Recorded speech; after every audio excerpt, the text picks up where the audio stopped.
You ever hear a sound so ugly, so gut-deep wrong? It just rewires your DNA? I'm talking about the noise your shin makes when it smacks straight into a solid steel garbage can at 2 in the morning. Not a thud, not a clang, no. It's this wet, shivery crunch that shoots all the way up your spine, past your rational mind, and detonates some primal alarm that goes, well, this is how I die. Congratulations, you played yourself. That was me, sprawled out in the pitch black of Oak Haven Estates, 2:14 a.m., a Tuesday. I didn't scream, not right away. There's always this short, awkward pause after you injure yourself, like your nervous system's double-checking the paperwork before it authorizes the pain. So I'm rolling on my driveway, clutching my shin, gasping like I'm auditioning for a fish-out-of-water infomercial. And here comes Barnaby, my golden retriever, who's so blind at night he thinks this is playtime. He launches a paw straight into my gut and starts licking my face. Thanks, bud. Nothing soothes bone trauma like a dog breath facial. I finally push him off and sit up, blinking, waiting for my eyes to adjust. Only they don't. There's nothing to adjust to. I'm waving my hands 6 inches from my face, can't see a damn thing. The street, sidewalk, mailbox gone. It's like someone dunked the whole world in black ink, and I'm floating in it with my trash can and my idiot dog. This isn't just a power outage. My porch light's glowing, weak and sickly, just enough to highlight my welcome-ish doormat. But the rest of the block? Pure oblivion. And I know exactly why, because of Richard. Yeah, Richard. I get myself vertical, limping on a leg that's throbbing in time with the blood hammering in my skull. And I stare into the black where the streetlight used to live. Should be a grand old Victorian-style lamppost was, once upon a time, before it died 6 months ago. Not just mine. 12 houses, an entire stretch of suburbia, cast into darkness like the setup for every bad horror movie. Barnaby sneezes. I grunt. I hobble back inside, raid the freezer for a bag of peas, slap it on my swelling shin, and plant myself at the kitchen island. The adrenaline fades. Cold fury takes over. And here's the thing. I'm a patient guy. Retired logistics engineer, Army Corps. Built bridges under fire. Coordinated supplies in typhoons. I could take a lot. But Richard? Richard, president of the Oak Haven Homeowners Association, who claims changing a light bulb needs a fiscal feasibility stadino. That's where I draw the line. It's 2:30 in the morning. I want to call, but I hold back. Instead, I open the HOA's community app, scroll past missing cats and people whining about bins left out too long, and find my thread Streetlights out on Elm and Oak. Status: pending review. For weeks, 0 comments. I don't sleep the rest of the night. Just sit, icing my leg, plodding in the dark. By the time the sun finally hauls itself over the edge of the neighborhood, I've made up my mind. I'm not going to rage. I'm going to do this by the book. 9 a.m. sharp, I call the HOA office. Janice answers, out of breath. Oak Haven HOA. This is Janice. How can I make your day spectacular? Hi, Janice. It's Jack at 404 Elm. About the streetlights. Again.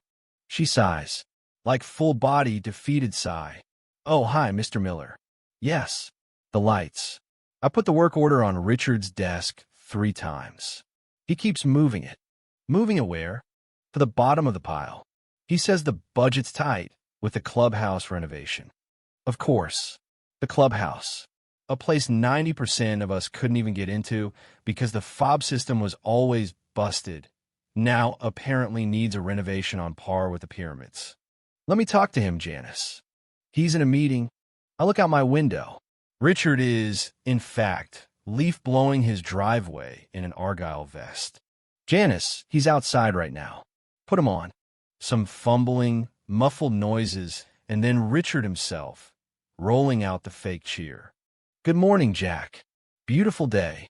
Hydrangeas looking good, though your left side's wilting. Sprinkler heads, maybe. I cut him off. The lights, Richard. He launches into some poetry about the eternal struggle against the dying of the light. Laughs at his own joke. I nearly crushed my phone in my hand. Almost broke my leg last night. I say low and mean. It's pitch black out there. That's a safety hazard. We pay $350 a month in HOA fees. There's 200 houses. That's almost $1 million a year. Where's the money? Why can't we afford a bulb? He goes from neighborly to condescending in half a sentence. Whoa, slow down, Jack. It's not just a bulb. The underground wiring's old. We need a contractor. We got a quote. It's substantial. How substantial? Substantial enough for a special assessment. And nobody wants that, do they? Especially before the holidays. It's July, Richard. Holidays creep up on you, Jack. Anyway, we prioritize the clubhouse pool, tiles imported Italian slate. Gorgeous. You should see them. I don't swim, Richard. I walk at night. I'd rather not need night vision goggles. Maybe get a flashlight, Jack. Or install some motion sensors. Personal responsibility, right? He hangs up, leaving me with nothing but rage and a bag of half-melted peas. That phrase, personal responsibility, ricochets in my head all day. I don't retaliate, not yet. Instead, that night I do recon. Camping lantern in hand, I walk the neighborhood. People open their doors nervous, annoyed, or just curious.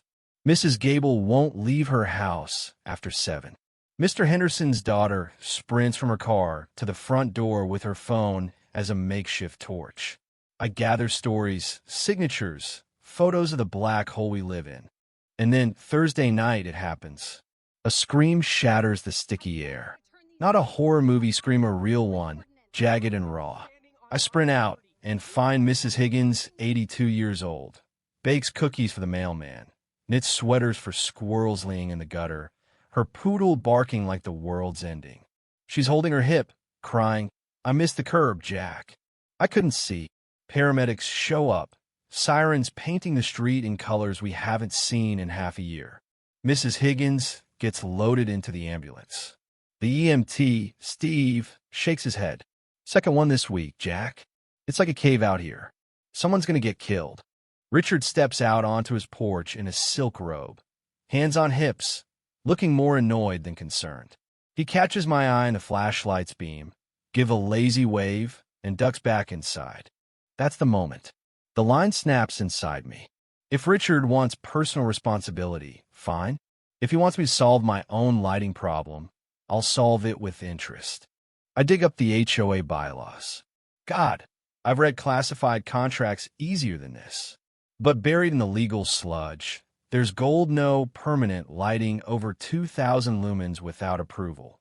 Historical artifacts and educational displays are permitted if maintained, and no activity shall be an annoyance or nuisance, whatever that means. And suddenly, I remember Sarge's Surplus's scrapyard 2 hours west, run by a man who sells decommissioned military gear to guys like me who have too much time on their hands. I look up the specs. General Electric, 1942, 60-inch anti-aircraft searchlight. 800 million candle power. Used to spot bombers at 20,000 feet. I do the math. Richard's bedroom window is less than 400 feet from my driveway. If I park that bad boy right, I won't just light the street tile, stage a one-man second coming. Fast forward. I make the trip by the searchlight, get Sarge to throw in the generator, size of a Honda Civic, drinks gas by the barrel, louder than my ex-wife's lawyer, and haul it home. I build a concrete pad, claim it's a historical display, and rope in Sparky, best electrician in the county. Doesn't ask questions, already missing his eyebrows from a fuse incident in '98. Deputy Miller rolls by, takes one look, and just says, "No missiles, right, Jack?" "Nope, just a little sunlight." He nods and tells me not to blind any pilots. The night comes. The street is still as a grave. Sparky and I pull the tarp, double-check the wires, crank up the generator. It doesn't start so much as deaden a tepid thud-thud, like a tank in my hydrangeas. The carbon rods arc. There's a blinding white flash, and suddenly, the night is gone. It's like holding the sun on a leash. I steer the beam right onto Richard's house, lighting up his bedroom window like the surface of Venus. He comes stumbling out, pillow over his head, shrieking, "Turn it off. I can see my skeleton." Sorry, Richard. Personal responsibility, remember? You told me to get a flashlight. I did one used to spot Nazi bombers. Cops show up. They're trying not to laugh. Miller asks if it's illegal. I hand him a binder.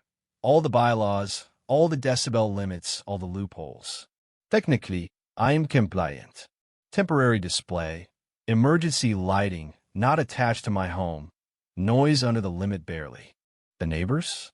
They love it. Kids make shadow puppets on Richard's wall. Old ladies bring me casseroles. The whole block is out, basking in the weird, fake daylight. For the first time in half a year, nobody's tripping, nobody's afraid. Richard, meanwhile, is losing it. He calls the cops, the fire department, probably NASA. Nothing works. Night 2, he parks his SUV to block the beam, just ends up torching his own dashboard. Night 3, he finally cracks. He calls me, voice raw. I surrender, Jack. What do you want? I want the lights fixed. Tonight. He groans about the budget, the special assessment, but I don't budge. Use the pool tile money, Richard. I've got enough carbon rods to keep this going till Christmas. 2 hours later, the city utility truck rolls up.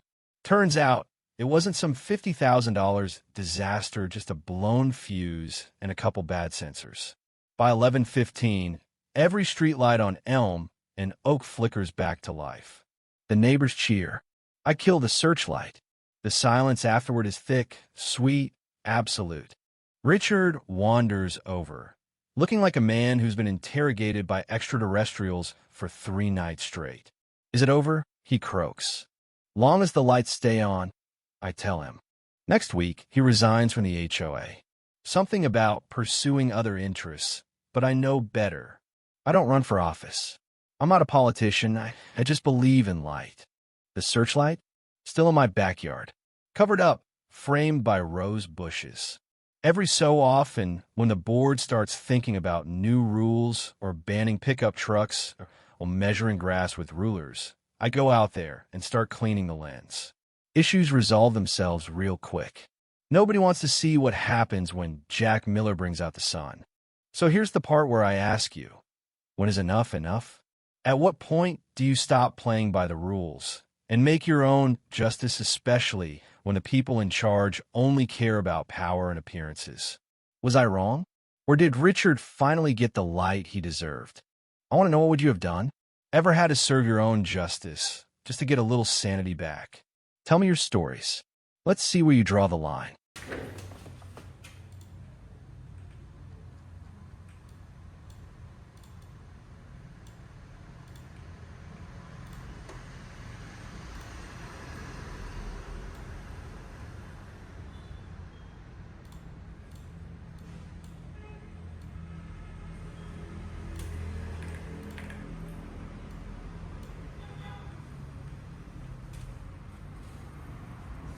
Cảm ơn tất cả các bạn đã xem video.